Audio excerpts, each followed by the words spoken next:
So it's a 1.8 DL. It's front wheel drive. The motor's locked up solid, unfortunately. But this is the same auto trans as that non-turbo 2-liter car.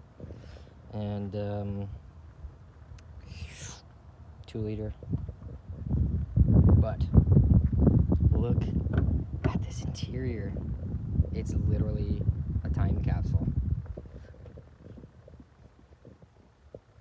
It's like mint. And it doesn't have 164K. It has 61,000 miles on it. That's really low. It's crazy. What's going on, everyone? Just picked up a new project. This thing's pretty slick. It's a 95 Eagle Summit DL. It's just a base front wheel drive. But the engine's locked up, and I'm gonna do something about that. So pretty excited. Gonna do a 7-bolt 4G 63 with a 2G turbo front wheel drive transmission. So this thing's in really good shape. The original listing said it was all-wheel drive, but it ended up not being, so I got it for a lot less. And the listing also mentioned that it had 164,000 miles, but this does not have 164,000 miles. It only has 61, and the interior is in great shape overall. No sagging headliner. Seats are in great shape, so is the armrest.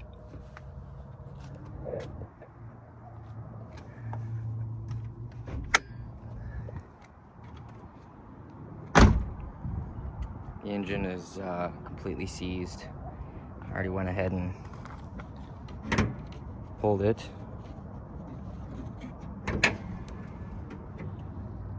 Oh, no engine. Little 1.8. But car's in really good shape. I just have the engine parts in a tote there. The back plastics are in amazing condition. Really the only blemish is this, which I believe maybe a dog or some animal got to it, but overall, really good condition. The other thing that's kind of a common issue on these is the door, but this thing opens up wonderfully. Closes nicely as well. So, pretty fun, pretty cool. Tags are from 2018, but the tire date codes are from 2014. So this car's been sitting for a little while. I'm hoping the fuel tank isn't completely destroyed. This is what we got. Okay, excuse my garage organization. Gonna be fixing that, don't worry about it.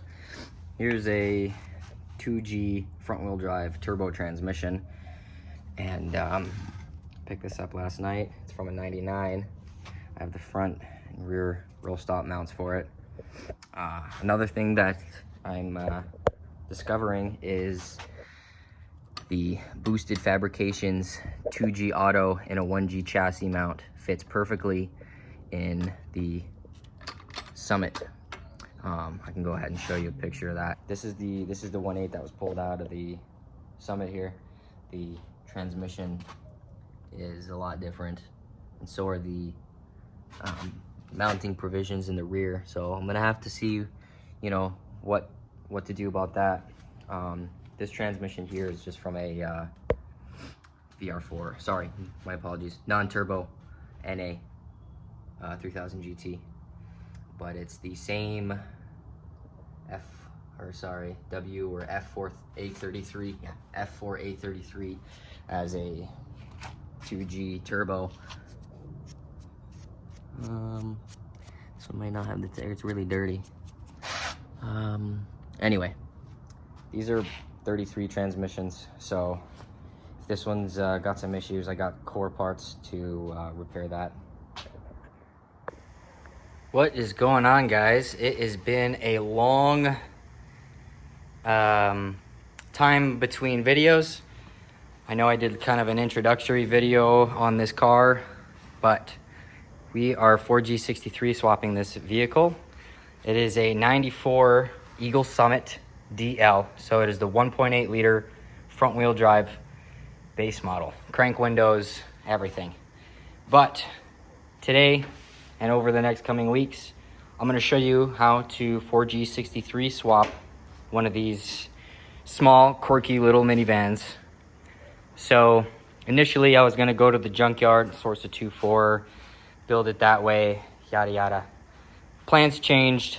I ended up acquiring a split thrust 99 block, rebuilding it.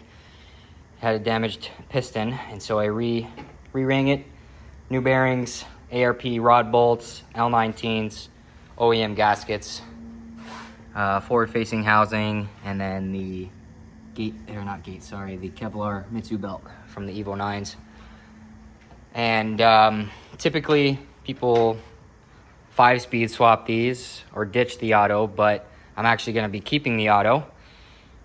We went with a W4A33 out of a 95, 96 Mitsubishi Eclipse or Eagle Talon. The reason for that is so that I can eventually all-wheel drive swap this thing. For the time being, there is a welded center differential in it, and the output shaft will just be left out and spinning freely. It does have Kigley 5-clutch pack for third gear. I am going to be doing a STL 175 HP kit in the valve body, and this thing was completely disassembled, degreased, and rebuilt. So should be fresh. The chassis has about 61,000 miles on it, so like the whole build should be pretty fresh. I didn't include it, I forgot to, but the car has a Kigley flex plate, and then with the trans installed, we got good converter pullout, so that's safe and nice. Converter can spin nice and freely, but also we have good converter pullout to the pads, so everything should be good there. I just have to sort out the front mount here and start plugging away at this thing. I ordered some axles, and then the passenger side, I had ordered a 2G automatic all-wheel drive axle with the there's like a ridge on the cup so that you can actually pull them out of the auto trans. Most of the time people put the wrong axle in here and then it's a nightmare to pull out, but those are on the way. And yeah, I got the intake manifold gasket on the way, some spark plugs, I have all the ignition components, and I got to throw a valve body up into the trans, dipstick, just little miscellaneous stuff on this end. Just kind of start plugging away at this thing and hopefully get this thing running in a couple weeks. And because this is a personal project, I'm gonna take a stab at trying one of these China pumps. I've had good luck with their fuel fittings, and so I feel like for a low horsepower stock vehicle, this should be more than enough. So we'll get that stabbed in there, and should be good.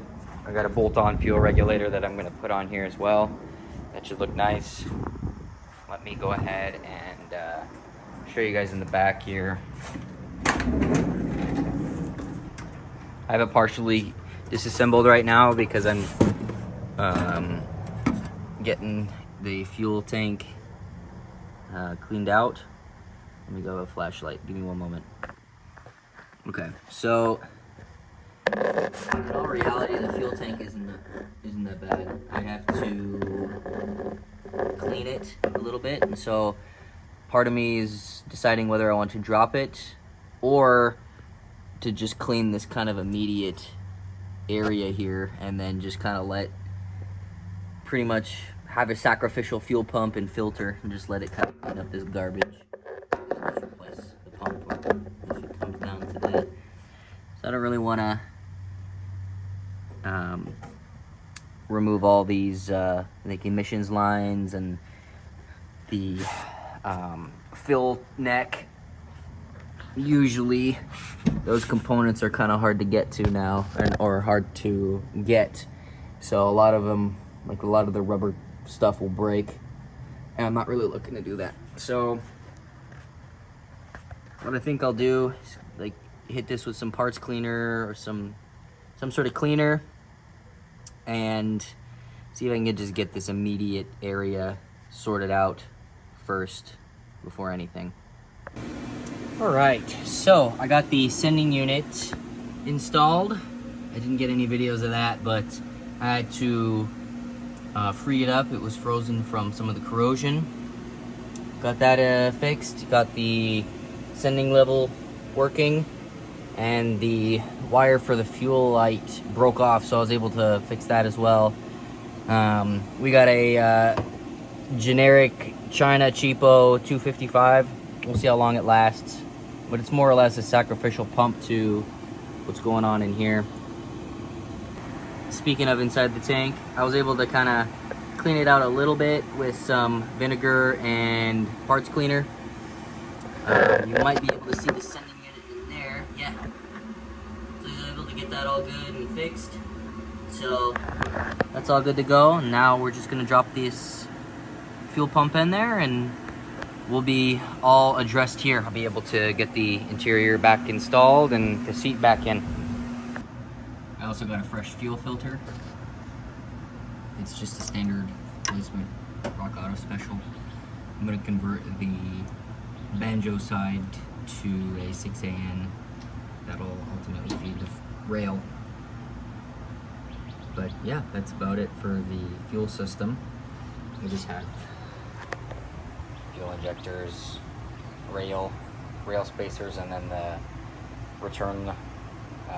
the regulator, which I'm going to be using an old school busher bolt-on style.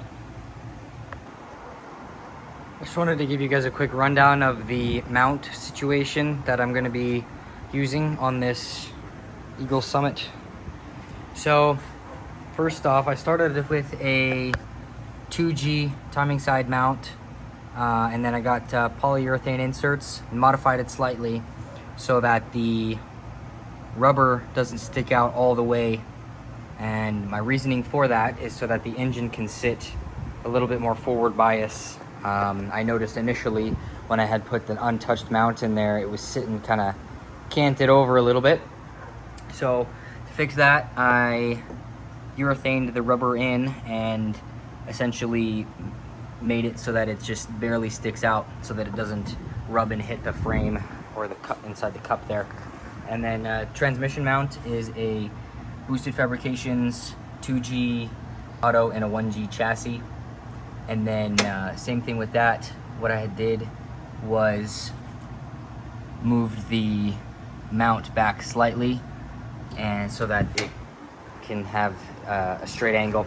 For the front roll stop, I went ahead and did a solid front roll stop to minimize any sort of movement in the chassis. You know, I'll sacrifice a little bit of vibration for some stiffness, but that's how I'm choosing to do it.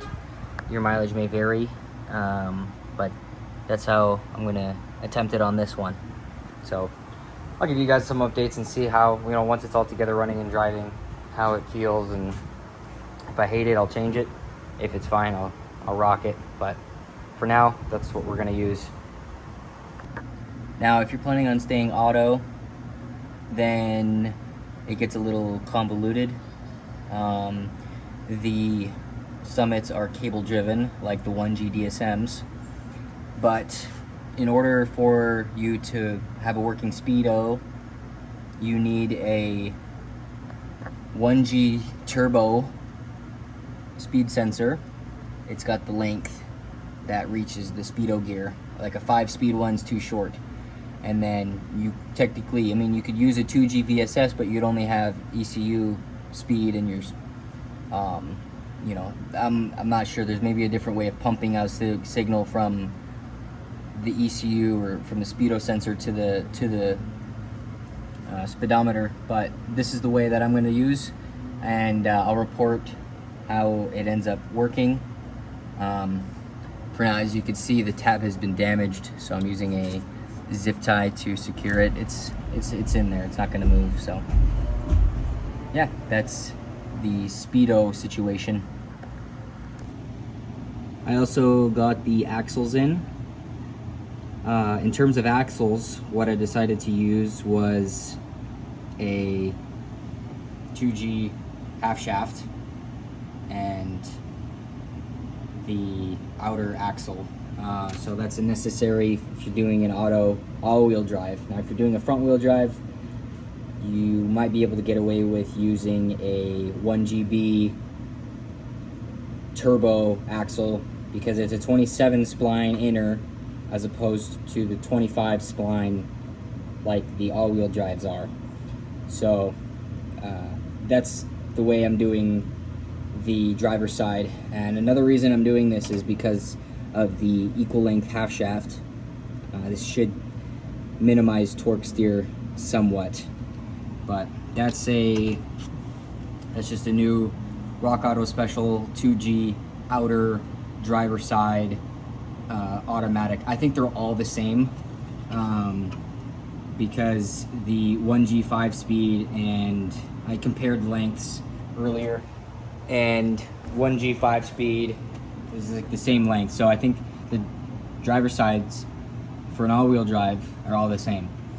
So that's the driver side. For the passenger side, I did order a Rock Auto 2G automatic axle, but of course it didn't come with the correct notch, and so I won't be able to use this, as well as it's a little bit longer than the stock Summit axle. Here, let me line them up. It is uncompressed, but it's significantly longer and would cause issues loading it up the knuckle into the strut there. So I used a 1G turbo 5-speed axle. It works, and yeah, so that's the axle situation on the passenger side. So when I want to go and remove this, unfortunately I gotta pull the half shaft, and then I have this special curved hook punch that goes over the cross shaft of the front diff so that I can punch out the passenger side. It's kind of a big silly. There's really not a lot of, unfortunately there's like all the aftermarket axles just don't have that spline or the correct notch to pull it out. So that's just kind of what we got to do nowadays. So this is the passenger side of an auto trans. As you can see, it's very recessed. So an automatic axle has these nice pry points where when this thing is fully seated, you just, and this thing comes out like beautifully. Now the issue and the reason I'm not using this is because it's a 27 spline, and most of the 25 spline original axles are just gone. Like, they just don't exist anymore. So I'm gonna keep looking for the correct one, but for now, a 1G turbo 5-speed axle will suffice. So now I'm at a bit of a standstill, not in any bad way. I'm just waiting on some components. I gotta decide whether I want to do a turbo style throttle body with the sandwich and elbow, or do a non-turbo style throttle body. And next up is going to be wiring up the thing. I do have to put a valve body up in here, so I got to tear down a valve body, order a separator plate, because those always have dimples in the plate there. They're just getting old, and so I'll get a valve body in here, get a shift kit, get this trans filled up with fluid. I gotta add converter bolts. Just gotta plug away at a bunch of little stuff, you know, some time consuming things. But other than that, I also got to decide whether I want to use a side mount. I think I'm going to just, for now, to get the car running and driving, I'm just going to use a side mount in the wheel well, like where a 1G and 2G's side mount would be. So that's it for now, and you know, I'll update you guys in the next video. Peace.